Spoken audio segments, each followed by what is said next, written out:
Party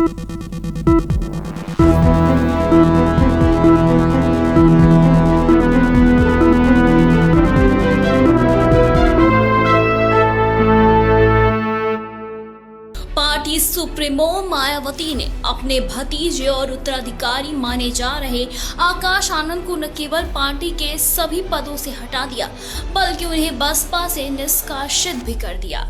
जी हां, इस अप्रत्याशित फैसले से न केवल बसपा के भीतर बल्कि उत्तर प्रदेश की राजनीति में भी भूचाल आ गया है।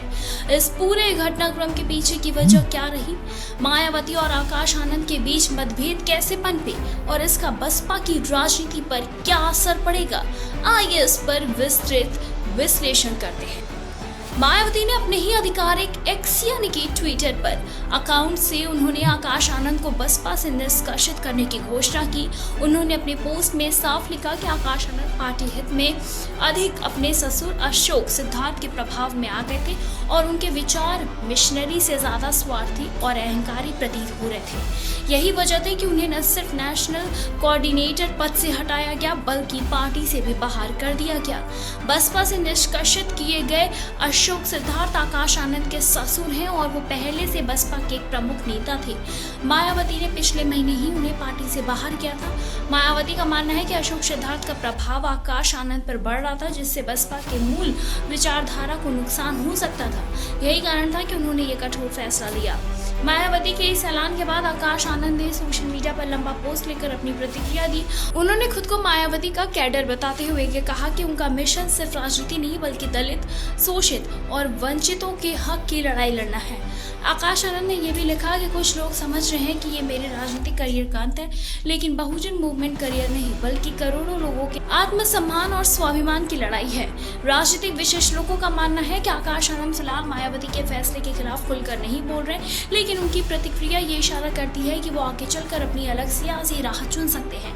ये पहला मौका नहीं है जब मायावती ने आकाश आनंद पर कार्रवाई की है। पिछले साल लोकसभा चुनावों के दौरान भी एक विवादित बयान के चलते उन्होंने आकाश आनंद से उत्तराधिकारी का दर्जा वापस ले लिया था। हालांकि बाद में उन्हें दोबारा ये पद दे दिया गया।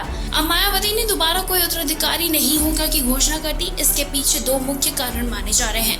पार्टी पर अपनी पकड़ बनाए रखना, यानी कि मायावती को लग रहा था कि अगर आकाश आनंद को खुली छूट दे दी गई तो पार्टी में दो पावर सेंटर बन सकते हैं, और इसी के साथ ही बसपा हमेशा से परिवारवाद के खिलाफ आवाज उठाती रही है। मायावती नहीं चाहती है कि उनकी पार्टी भी समाजवादी पार्टी या कांग्रेस की तरह वंशवादी राजनीति के लिए जानी जाए। इसी के साथ उत्तर प्रदेश की राजनीति में बसपा की पकड़ पहले से ही कमजोर हो चुकी है। 2022 के विधानसभा चुनावों में बसपा को सिर्फ एक सीट मिली थी और लोकसभा चुनाव 2024 में भी पार्टी का प्रदर्शन निराशाजनक रहा।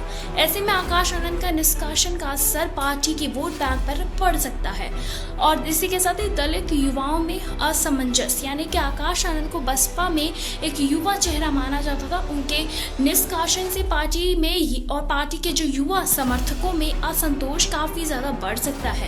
समाजवादी पार्टी और कांग्रेस को इसका सीधा फायदा मिल सकता है, क्योंकि बसपा कमजोर होने पर उनके लिए दलित वोटरों को अपने पक्ष में लाना आसान हो जाएगा। इसी के साथ ही अगर आकाश आनंद भविष्य में कोई नया राजनीतिक कदम उठाते हैं तो बसपा को नुकसान हो सकता है।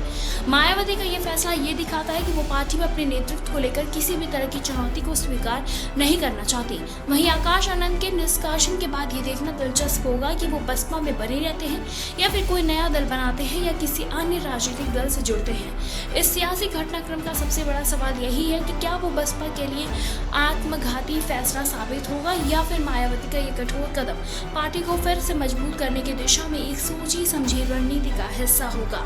आने वाले महीनों में इसका जवाब तो मिल ही जाएगा।